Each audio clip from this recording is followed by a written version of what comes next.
रूस यूक्रेन युद्ध का फाइनल राउंड शुरू। रूस में ताबड़तोड़ स्टॉर्म शैडो मिसाइलों के धमाके। पुतिन ने बदले में जलाए ज़ेलेंस्की के 2 शहर।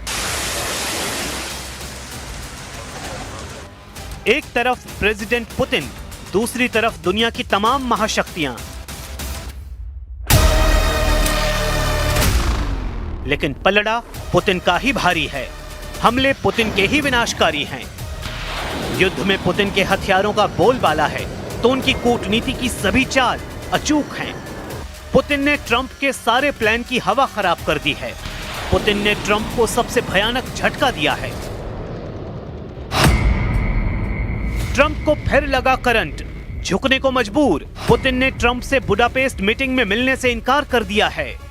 पुतिन ने ट्रंप की सीज फायर डील को बिग नो कहकर खारिज कर दिया है। पुतिन ने ट्रंप को धमकी दी है कि रूस अब अपने सबसे बड़े दुश्मनों का सफाया करने जा रहा है।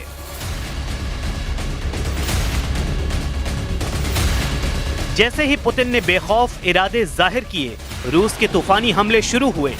यूक्रेन पर सबसे भयानक हमलों का राउंड शुरू हो गया है। राजधानी कीव हो या फिर ज़पोरिज़िया, बम और मिसाइलों के धमाके से जल रहे हैं। अचानक रातों रात युद्ध का लेवल पुतिन ने बदल दिया है। जैसा कि ट्रंप ने कहा, युद्ध में कुछ भी मुमकिन है। कुछ वैसा ही हो गया। कहां सीज फायर की कोशिशें हो रही थी, कहां युद्ध की आग पूरे यूरोप तक भड़क गई है।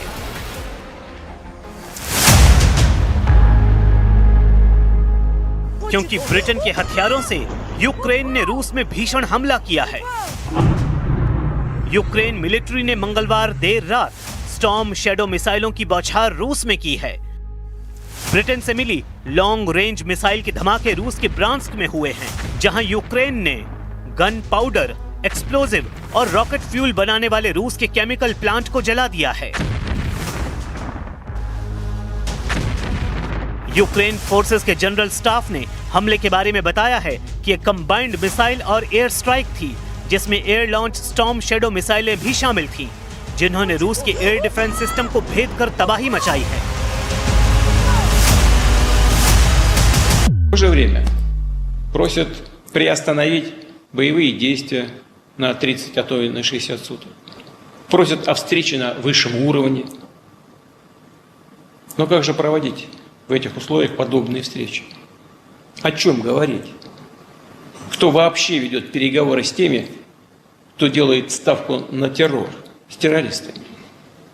И за что их поощрять, предоставляя передышку в боевых действиях, которая будет использована для накачки режима западным оружием, для продолжения насильственной мобилизации и подготовки других террористических актов, подобных тем, которые были осуществлены в Брянской и Курской областях. स्टॉर्म शैडो के धमाके के बाद रूस भड़क गया है। रूस ने कहा है कि यूक्रेन से भयानक हालात यूरोप के 32 देशों के होने जा रहे हैं। प्रेसिडेंट पुतिन दुश्मनों को कयामत के दिन दिखाने का प्रण ले चुके हैं। यकीन नहीं तो सर्गेई लावरोव का यह बयान सुन लीजिए, जिसमें साफ साफ कहा गया है कि रूस यूक्रेन युद्ध सिर्फ ट्रेलर है। पुतिन का फुल एंड फाइनल युद्ध ऐसी महाशक्तियों से है जिनके पास एटमी हथियार हैं, जिनके पास गठबंधन सेना है, जिनके साथ सुपर पावर अमेरिका है। Сейчас стало звучать из Вашингтона, что надо немедленно остановиться, не надо ничего больше обсуждать, остановиться, а там пускай история рассудит. Ну, понимаете, если просто остановиться, это означает забыть про первопричины этого конфликта, который американская администрация с приходом к власти Дональда Трампа четко понимала и озвучивала это понимание. प्रेसिडेंट पुतिन ने सब कुछ सोच समझ कर किया है। उन्होंने ट्रंप के ऑफर को ठुकराने से पहले सिक्योरिटी काउंसिल के परमानेंट मेंबर्स के साथ बैठक की। इससे पहले पुतिन ने हंगरी के प्राइम मिनिस्टर विक्टर ओरबान के साथ फोन कॉल पर बात की थी, जिसके बाद सर्गेई लावरोव और मार्क रूबियो की मीटिंग को टाल दिया गया। मीटिंग जैसे ही टली, पुतिन के अगले दांव का अंदाजा ट्रंप को लग गया था, इसलिए उन्होंने मीटिंग में समय बर्बाद न करने की बात कही है। I don't want to have a wasted meeting. I don't want to have a waste of time. So I'll see what happens. But we did all of these great deals, great peace deals. जिस meeting का डंका Trump ने कई दिनों से पीट रखा था, अब उसे ही वक्त की बर्बादी कहना उनकी बेबसी को बयां कर रहा है। खैर, ट्रंप क्या करेंगे ये किसी को अभी नहीं पता, लेकिन पुतिन के आक्रामक रुख ने यूरोप में खलबली मचा दी है। पोलैंड ने ये तक धमकी दे डाली है कि अगर पुतिन का प्लेन उनके हवाई इलाके में भी दिखा तो उसे मिसाइल धमाके से उड़ा दिया जाएगा। पोलैंड के विदेश मंत्री राडोस्लाव सिकोरस्की ने कहा कि अगर रूसी राष्ट्रपति उनके क्षेत्र में उड़ान भरने की हिम्मत करते हैं तो पोलैंड उनकी सुरक्षा की गारंटी नहीं दे सकता। सिकोरस्की ने पोलिश रेडियो से बातचीत में कहा,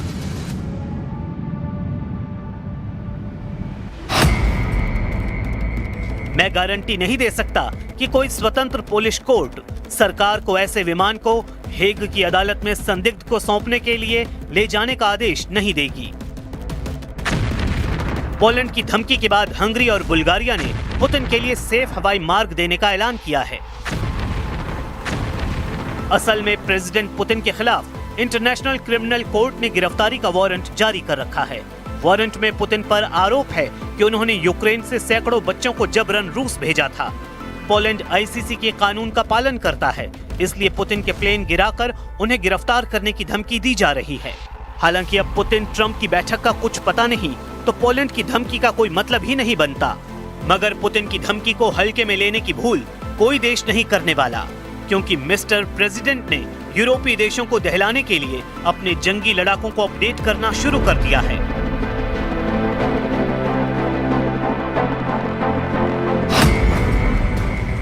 रूस ने पहली बार अपने सुखोई 57 लड़ाकू विमानों के इंटरनल वेपन बे यानी आंतरिक हथियार कक्ष को दिखाने वाले वीडियो रिलीज किए हैं। रूस की एरोस्पेस फोर्स ने 5वीं पीढ़ी के सुखोई 57 के वेपन बे के वीडियो फुटेज जारी किए, जिसमें सुखोई 57 में हथियारों को आंतरिक रूप से डिजाइन किया गया है ताकि इसके रडार क्रॉस सेक्शन को कम करने वाले स्टील्थ प्रोफाइल को सुरक्षित किया जा सके। रूस के अपडेट सुखोई 57 अब अमेरिका के F-22 रैप्टर और F-35 की तुलना में कहीं ज्यादा असरदार साबित हो सकते हैं। रूस का सुखोई 57 लड़ाकू विमान क्रूज मिसाइलों जैसे हथियार ले जा सकता है।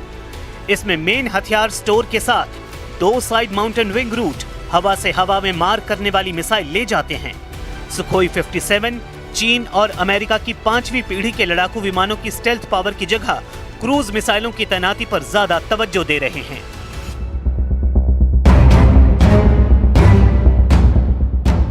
पुतिन का यह जंगी लड़ाका अपनी जेनरेशन के सभी जेट से कई मामलों में अनोखा है। KH-59 MK2 क्रूज मिसाइलों की बौछार से इस जंगी जेट ने यूक्रेन की फोर्स को भारी नुकसान पहुंचाया है। इसी तरह रूस ने अब हाईटेक वॉर में भी यूक्रेन को सरेंडर करवाने की तैयारी कर ली है। रूस के मशहूर हैकर ग्रुप किलनेट ने दावा किया है कि उसने यूक्रेन के सबसे बड़े ऑनलाइन ड्रोन मार्केटप्लेस का डेटाबेस हैक कर लिया है। रूस की सरकारी न्यूज एजेंसी RIA नोवोस्टी की खबर के मुताबिक साइबर हमलों से यूक्रेन को बड़ा झटका लगा है।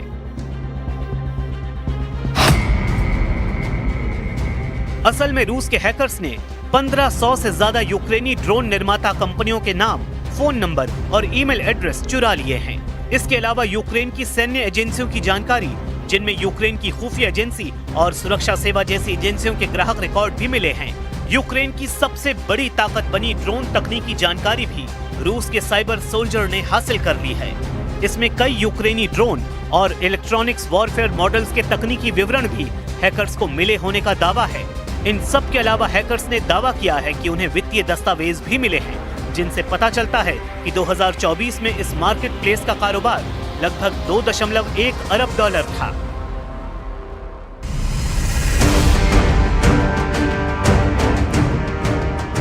रूस से सभी मोर्चे पर पिट रहे यूक्रेन के राष्ट्रपति जेलेंस्की ने बयान दिया है कि अगर ट्रंप से लंबी दूरी तक मार करने वाले हथियार मिल जाते तो पुतिन काबू में आते।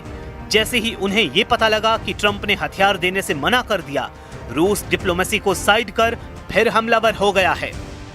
Росія знову робить все, щоб зіскочити з дипломатії.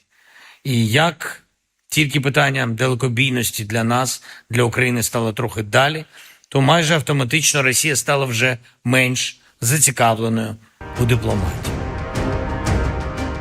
ट्रंप ने जेलेंस्की को टोमाहॉक मिसाइलें न देकर युद्ध को जल्द खत्म कराने का प्लान बनाया है। पुतिन को खुश करने के लिए ट्रंप ने उनसे 2 घंटे तक फोन पर बातें की। वहीं जेलेंस्की को व्हाइट हाउस मीटिंग में ट्रंप ने जोरदार डांट लगाई। ट्रंप का प्लान था कि खून खराबे की जगह अब सिर्फ टेबल पर युद्ध का नतीजा निकाला जाए। ट्रंप की डील थी कि जितनी जमीन रूस ने जीत ली है वो उसे दे दी जाए।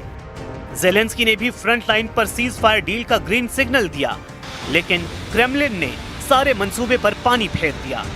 पुतिन ने ट्रंप को 2 टूक बता दिया है कि वो किन शर्तों पर यूक्रेन में धमाके बंद करेंगे।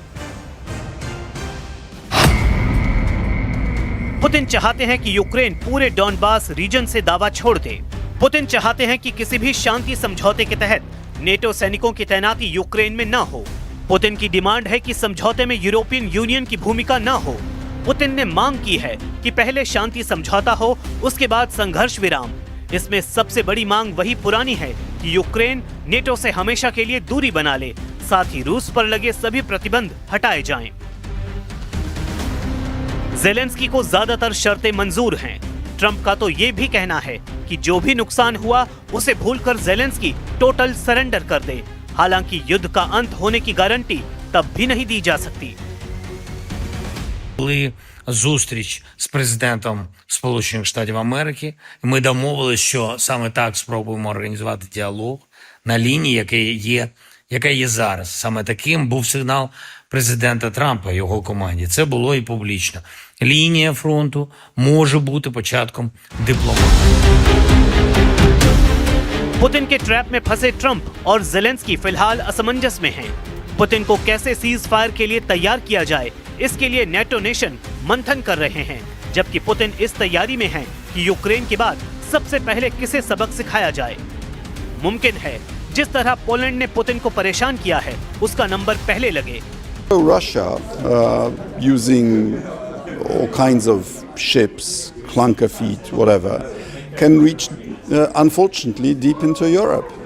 And we should be prepared to counter that. And so I think not to build anti-drone and drone capacity these days would be responsible. Poland ने सितंबर महीने में रूस के 19 ड्रोन हमलों का आरोप भी लगाया। तब रूस ने पोलैंड पर हमले से साफ इनकार कर दिया था। पोलैंड नेटो का सदस्य है, जिस संगठन का नियम है कि अगर किसी भी सदस्य देश पर हमला हुआ तो वो भी सभी सेनाओं पर हमला माना जाता है। शायद पुतिन के लिए तब नेटो से भिड़ने का सही समय नहीं था, लेकिन अब वक्त और हालात पूरी तरह उनके पक्ष में हैं। ट्रंप युद्ध से दूरी बनाते जा रहे हैं। अमेरिका अगर पुतिन के मिशन के बीच में नहीं आया तो यूरोप का नक्शा बदलना तय है। ईरान और इजरायल के बीच युद्ध का तनाव फिर से बढ़ने लगा है। ईरान में रेवोल्यूशनरी गार्ड्स के बड़े कमांडर ने कहा है कि अगर नेतन्याहू ने ईरान पर नजरें टेढ़ी की तो ईरान उनके लिए जहन्नुम के दरवाजे खोल देगा। ईरान के टॉप कमांडर से पहले वहां के सर्वोच्च लीडर अली खामेनेई भी बड़ी वार्निंग दे चुके हैं। ऐसे में सवाल उठ रहे हैं कि क्या गजा में युद्ध विराम के बाद नेतन्याहू ईरान के खिलाफ कोई नया ऑपरेशन करने की तैयारी में है।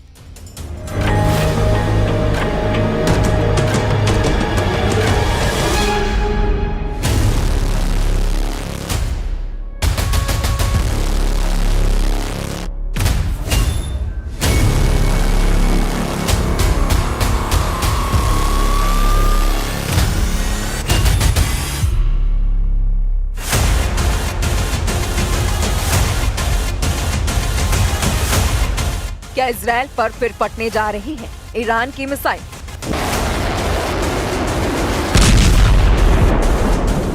क्या तेल अवीव और हाइफा में इसी तरह होगा हमला?